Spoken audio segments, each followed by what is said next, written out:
This international society would also come to the New World. And while Bacon's Rosicrucians would maintain a position of careful anonymity, the Order of Masonry would stretch its hands in America to the very heights of power. Nowhere is the Masonic presence more clearly seen than in the design of America's capital city, Washington, D.C.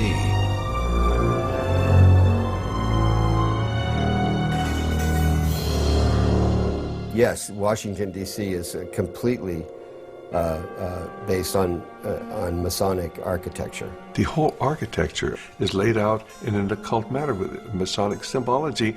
Every major building in Washington, D.C. has a Masonic plaque on it. I mean, the Masons have permeated, and the other secret societies have permeated our society since the very beginning. In his book, The Secret Architecture of Our Nation's Capital, author David Oveson confirms the esoteric influence of Masonry in the design and building of Washington, D.C. Oveson reveals the occult ceremonies surrounding the laying of the city's cornerstone, a ritual that involved the father of the nation, George Washington. 200 years later, in a ceremony commemorating this event, Senator Strom Thurmond, himself a 33rd degree Mason, is pictured alongside the cornerstone upon which is carved a Masonic square and compass. If you either look at the map of Washington, D.C. or try and drive in Washington, D.C., you think it must have been designed by a nutcase. But actually it was designed by a Freemason, a French Freemason named L'Enfant. I think Pierre Charles L'Enfant was his name, and it's full of esoteric symbolism. Oveson writes that, like the pyramids of Egypt, the entire city was built in alignment with the stars, and suggests that the hidden purpose for the Masonic rituals is that America might be empowered by the gods of the ancient world. Can this be the reason for the pagan god and goddess images that have come to represent America? Tradition often claims that America was founded as a Christian nation only. America was founded as a Christian nation, but it was also founded as an occult nation. And there have always been two parallel forces here in America. One the Christian, one the occult, dating back into the 1600s. And until you understand that, you can't understand anything going on in the world today. A chief issue of debate are the very symbols that define the United States. Where did they come from, and what or who exactly do they represent? For many, the answers lie in the secret societies. I mean, you can see their influence on the back of the Great Seal of the United States, where in 1782 they put on a pyramid capped by an all-seeing eye with the slogan beneath, Novus Ordo Seclorum, the new secular order of the world. That was in 1782. It was put on the back of the Great Seal of the United States, hidden there until about 1935, when it was taken off the back of the Great Seal of the United States and put on the back of the American dollar bill, where it is today, symbolizing the influence of the secret societies on America. And you know, there are some of our Christian ministries that want to tell you that a cult symbol is a Christian symbol. It just goes to show how effectively the Christians have been misled, and they've been misled intentionally by people who've infiltrated the Christian movement and have told them, oh, this is a Christian symbol. Well, where in Christian symbology do you come up with a pyramid? Where in Christian symbology do you come up with a glorified eye light? This is all the symbology that everybody who's involved with the occult understands. The glorified or all-seeing eye is known as the Eye of Horus, one of the most important gods of the Egyptian mysteries. Other pagan icons include the Washington Monument, an obelisk normally dedicated to the Egyptian sun god. Meanwhile, the idea for the Statue of Liberty was taken from the Colossus of Rhodes, one of the 7 wonders of the ancient world, and combined with the imagery of the goddess of ancient Babylon, Queen Semiramis. But what do these esoteric elements tell us about the founding fathers of America? Who were they, and what was the light by which they saw the world and themselves in it?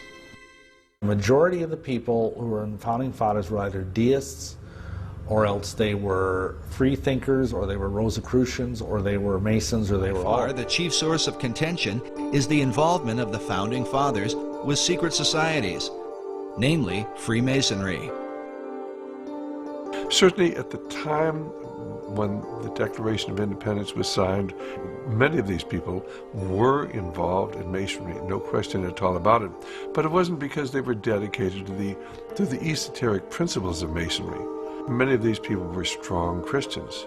In America, initially, the men that were elected, I believe 90% of them were all God-fearing men. People, on the esoteric side want to say, oh, this was a Masonic country. And there's an element of truth in that, because certainly there were many Masons, once America was established, who were working in key positions. I believe the truth is somewhere in between, as it usually is, the two extremes. It's a timeless struggle. Both sides of this power struggle are in full play. The sides of the secret societies, trying to push forth the new Atlantis. And so it doesn't surprise me that most of these men in the Continental Congress or the signings of the Declaration of Independence were Masons or whatever. That doesn't surprise me, it doesn't even bother me, because I know that underneath them is a vast horde of people that were biblical Christians. Consider the conflict between President John F. Kennedy and the CIA during the Bay of Pigs invasion. The CIA reportedly lied to the president on behalf of their secret agenda involving an assassination attempt on Fidel Castro, something that would later lead to the Cuban Missile Crisis. JFK was so surprised at their power, believing it to be a threat to the American people, he vowed to shatter the CIA into 1,000 pieces. Or what about the Iran-Contra affair, where President Ronald Reagan stated emphatically that the U.S. was not providing arms to Iran in exchange for hostages being held by pro-Iranian terror groups? In spite of the wildly speculated and false stories about arms for hostages and alleged ransom payments, we did not, repeat, did not trade weapons or anything else for hostages. But Reagan soon returned with an apology once he learned that, yes, the U.S. was illegally selling arms to Iran, an enemy country. The profits from the sales were then being used to finance a secret CIA operation involving the Contras in Nicaragua. As with JFK, Reagan claimed that he had been manipulated and lied to by secret powers within the intelligence community. Is going on that had been kept from me in various covert operations. President, did they deceive you? You didn't answer whether Poindexter and North deceived you. Presidents Reagan and Kennedy were humiliated at being the most powerful men in the world who were unaware of what the hidden powers in their own government were up to. Well, at least in the case of Kennedy. It was later revealed that President Reagan knew more about the covert actions of the intelligence community than he had let on. After all, his vice president, George Bush Sr., was the former head of the CIA and a member of an elite secret society known as the Skull and Bones. Some find it interesting that while in office, President Reagan was made an honorary 33rd degree Mason.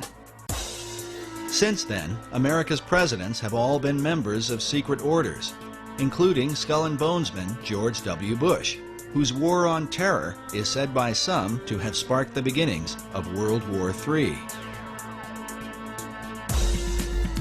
Bush claimed it was the CIA who provided the information about weapons of mass destruction that ultimately led to the war in Iraq.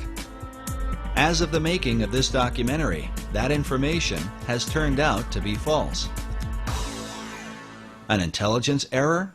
Maybe. Or perhaps the same powers that were working in the days of Benjamin Franklin have never really ceased to function. Is it just a coincidence that the war on terror has provided the opportunity to spread democracy to all the world.